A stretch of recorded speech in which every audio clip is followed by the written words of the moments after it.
Today, I'd just like to take you through the functionality that exists within IDPs and how you can best utilize it.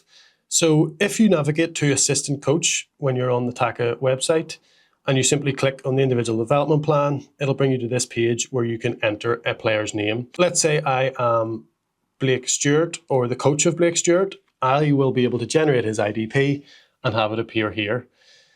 So the first thing you'll notice is that you land on the Skill Analysis tab. So this gives you a really good overview of the key categories where Blake is excelling in and the ones that are development opportunities, along with the benchmark against the top 20% of under-19 fullbacks.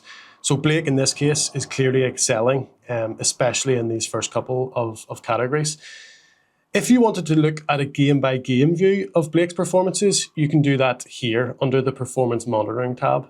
And so you can very quickly see at a glance where he played best across the different games and what the results are. All of these bars are linked to video. So if I wanted to see Blake's possession video clips, I could click the bar and view all positive and all negative clips, and I can expand that to look at it from a bigger point of view. If I was Blake's coach and I wanted to leave comments on the category level or on an individual clip or game level, I can do that. So let's say I wanted to comment on some of Blake's off-ball clips. I can go through the clips, and on a clip-to-clip level, I can add some detail. So I might be able to say here, really good finish. And I can send that to Blake for him to review. That then allows Blake as the player to not only look at our data, but also his coach's interpretation of that data, making it a really strong learning tool. If you've commented on several clips and you want to make a comment at a category level, you can do so here. And what we see is lots of coaches using this as like an action plan. So you might be able to say, okay, Blake, in order to improve your off ball, this is what you need to do. And you can type in drills or exercises that you want him to work on here. So you could tell him to listen more or watch a certain player, and you can send that feedback to Blake as well.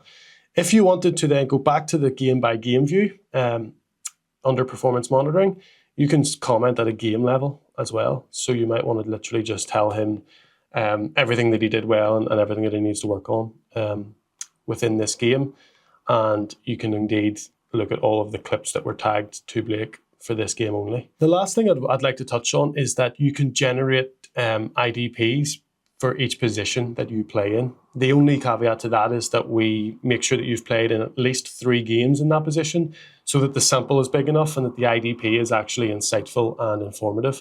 So if we look at Blake's IDP here, Blake has played as both a fullback and centre-back, and he can generate an IDP for each of those positions. So if we wanted to generate his centre-back IDP, we would click the centre-back position, and that would generate a new IDP, which is different than his fullback one. And it's important to recognise that depending on the position that you play in, will dictate the weightings that are given to certain categories. So for example, if we were on his fullback IDP, crossing is considered more important and appears on his skill analysis chart.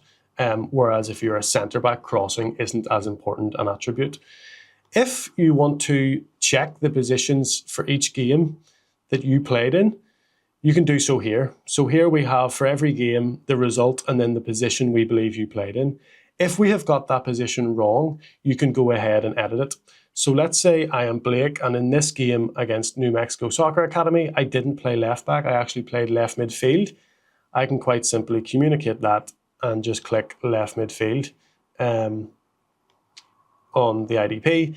And if I want to just confirm that, I press the check marks here and press save and continue.